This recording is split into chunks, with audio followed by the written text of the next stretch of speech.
Hello students, today we will discuss the MCQs of class 7th poem The Mystery of Talking Fan.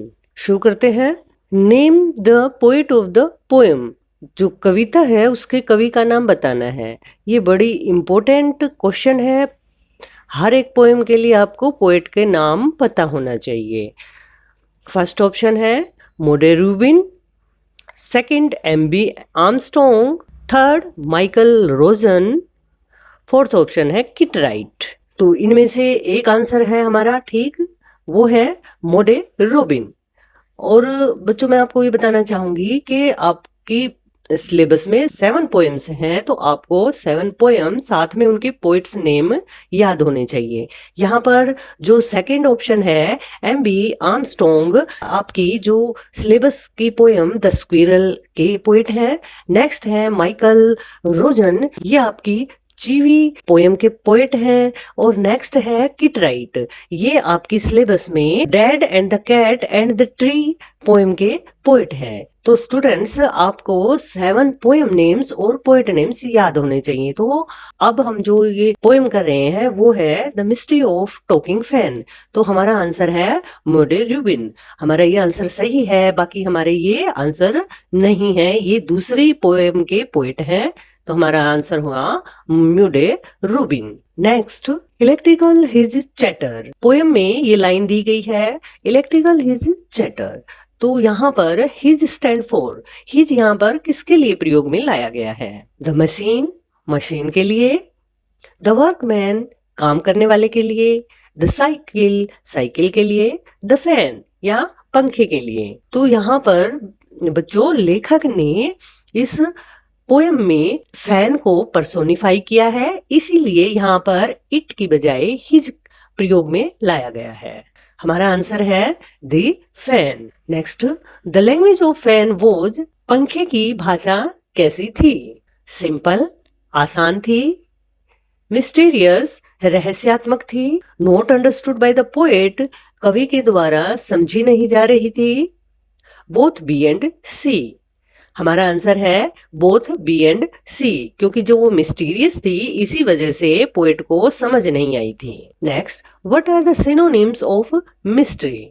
Mystery का Hindi meaning होता है रहस्यात्मक। इसके हमें समानार्थी शब्द बताने हैं। फर्स्ट ऑप्शन है रिडल, रिडल की हिंदी होती है पहेली। नेक्स्ट है हगर मगर, सी ऑप्शन है सीक्रेट, सीक्रेट होता है गुप्त या कोई राज। नेक्स्ट ऑप्शन है ऑल ऑफ द अबोव, या तीनों ही मिस्ट्री के सिनोनिम है। तो तीनों ही मिस्ट्री के सिनोनिम है। Next question, what attracted poet's attention to the fan?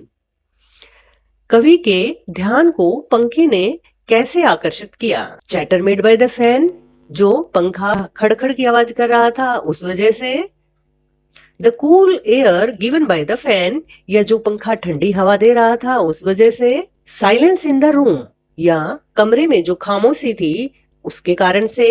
Next option है डस्ट ऑन द फैन, या पंखे पर जो धूल थी उसकी वजह से कवि उसकी तरफ आकर्षित हुए थे। हमारा आंसर है chatter made by the fan, पंखे की जो खड़खड़ की आवाज थी उस वजह से कवि आकर्षित हुए थे। Next question, the word whirling means, जो शब्द वर्लिंग है इसका क्या अर्थ है? एडिंग, एडिंग होता है लहराना। नेक्स्ट है अनसर्कलिंग, अनसर्कलिंग का हिंदी मीनिंग होता है घेरा बनाना। नेक्स्ट है रोटेटिंग, रोटेटिंग होता है एक जगह पर घूमना। डी ऑप्शन है वर्ल्ड, वर्ल्ड होता है वर्ल्ड वर्ड की सेकंड और थर्ड फॉर्म। हमारा आंसर है रोटेटिंग। ये दोनों ही सेम वर्ड है कि मतलब एक जगह पर घूमना। वर्लिंग भी, पंखा एक जगह से दूसरी जगह नहीं जाता है, एक जगह पर ही घूमता है, इसे कहते हैं rotating. If the electric current is stopped, यदि बिजली के बहाव को रोक दिया जाता है तो क्या होगा? द चैटर विल बिगिन, खड़खड़ की आवाज आएगी। The fan's chatter will stop, पंखे की खड़खड़ की आवाज बंद हो जाएगी। पीपल विल फेस प्रॉब्लम्स, लोगों को परेशानी होगी। Both A and B, A और बी दोनों ऑप्शन सही हैं। हमारा आंसर है option B, the fan's chatter will stop. The talking fan was demanding, बात करने वाला पंखा क्या चाहता था? ऑयलिंग, तेल, कन्वर्सेशन, बातचीत करना चाहता था, अटेंशन, ध्यान आकर्षित करना चाहता था, फ्रेंडशिप, मित्रता चाहता था। हमारा आंसर है ऑयलिंग। जब कोई भी मशीनरी पुरानी हो जाती है तो वो आवाज करने लग जाती है, तो उसमें अगर तेल डाल देते हैं तो उसकी आवाज बंद हो जाती है। तो इसी तरह पंखे में भी खड़खड़ की आवाज तेल की कमी की वजह से आ रही थी। The silent running of the fan is compared to, कविता के आखिरी हिस्से में आपने पढ़ा होगा कि जो पंखा था वो बिल्कुल शांत हो गया था। तो ये इस क्वेश्चन में यही पूछा गया है, द साइलेंट रनिंग, पंखे का जो शांत चलना था उसकी तुलना किससे की गई है? अ फास्ट रनर, एक तेज दौड़ने वाले धावक के साथ, silent blowing of the air, हवा की शांत बहाव के साथ, silent flowing of the water, पानी की शांत बहाव के साथ, ऑल ऑफ दीज, या इन तीनों के साथ ही पंखे की तुलना की गई है। तो हमारा आंसर है silent flowing of the water. कवि ने पंखे की साइलेंट रनिंग का comparison silent flowing of water के साथ किया है। The poet describes a dash, तो ये तो आपको क्वेश्चन देखते ही पता चल गया होगा, कवि ने किसका वर्णन किया है? घोस्ट, भूत का, टॉकिंग फैन, बात करने वाले पंखे का, टॉकिंग साइकिल, बात करने वाली साइकिल का, नन ऑफ द अबोव, या इनमें से किसी का नहीं। तो हमारा आंसर है option B, talking fan. What treatment was given to the chattering fan, जो खड़खड़ कर रहा था पंखा उसे क्या उपचार दिया गया? His whirling motor was changed, उसका घूमने वाला इंजन बदल दिया गया था। He was replaced by a new fan, उसको एक नए पंखे के साथ बदल दिया गया था। हिज मोटर वॉज ऑयल्ड, उसके इंजन में तेल दे दिया गया था। ऑल ऑफ द अबोव, या तीनों ऑप्शन सही है। हमारा आंसर है option C, his motor was oiled.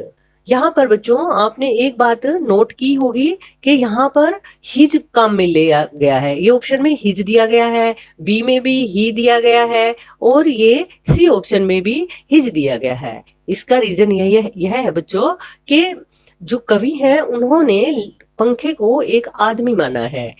ये फिगर ऑफ स्पीच बोला जाता है, इसमें पंखे को पर्सोनिफाई किया गया है और एक सजीव प्राणी माना गया है। इसलिए यहाँ पर इट का प्रयोग नहीं किया गया है, बजाय इसके यहाँ पर हिज का प्रयोग किया गया है।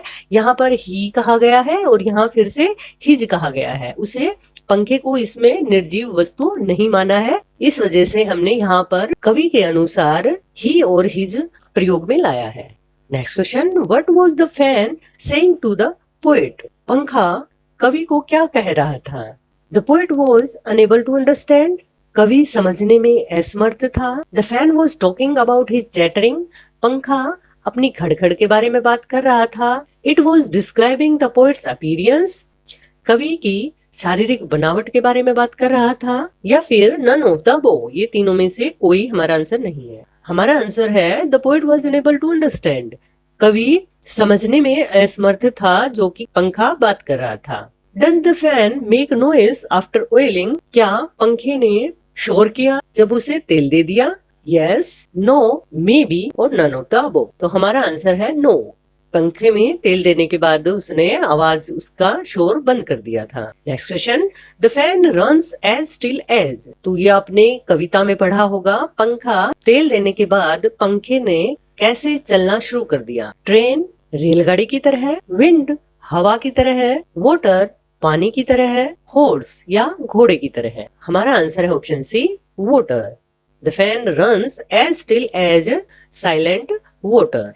Next question, what do you understand by chatter, chatter से आप क्या समझते हैं? टू स्टे साइलेंट, शांत रहना, टू डिस्कस इम्पोर्टेंट थिंग्स, महत्वपूर्ण चीजों पर विचार विमर्श करना, नॉनसेंस टॉक या बकवास बातें करना, नन ऑफ द अबोव या तीनों में से कोई नहीं। हमारा आंसर है नॉनसेंस टॉक, जब बकवास बातें होती हैं तब उसे चैटर बोला जाता है। पोयम में चैटर का प्रयोग खड़खड़ की आवाज के लिए किया गया है। Next question, what was spoiled at the end? आखिर में क्या खराब कर दिया गया था? फैंस कंप्लेनिंग साउंड, पंखे की शिकायत की आवाज, फैंस हैप्पी टोन, पंखे की खुशनुमा आवाज, फैंस रिदम, पंखे की लयबद्धता, फैंस व्हर्लिंग, पंखे का घूमना, इनमें से कौन सी चीज अंत में बंद हो गई थी? तो हमारा आंसर है option A, fans complaining sound. Next question, choose the rhyming pair. Rhyming pair बच्चों वो शब्द होते हैं जिनके एंडिंग सेम वर्ड से होती है। तो हमें देखते हैं कौन सा ऑप्शन हमारा सही है। Oiling and water, chatter, matter, attention, talk, friend, enemy. तो हमारा आंसर है चैटर एंड मैटर। ये राइमिंग वर्ड्स बोले जाते हैं जिन शब्दों के आखिर के वर्ड्स की साउंड सेम होती है। अब देखो ये दोनों सेम है, जबकि इसमें ऑयलिंग में जी है तो ये भी नहीं है, इसमें आर है, ये दोनों सेम नहीं है। इसी तरह अटेंशन और टॉक में भी डिफरेंट है, ये भी हमारा आंसर नहीं है। और फ्रेंड और एनिमी तो एंटोनिम है, ये भी हमारा आंसर नहीं है। हमारा आंसर है ऑप्शन बी, ये हमारा ऑप्शन सही है। Thanks for watching. और अगर आपको लेसन के एमसीक्यूज करने में हेल्प मिली है तो आप लाइक करें और अपने फ्रेंड्स को शेयर करें। और अगर आपको कोई बात समझ नहीं आई है तो आप कमेंट बॉक्स में कमेंट भी कर सकते हैं। Okay, bye students.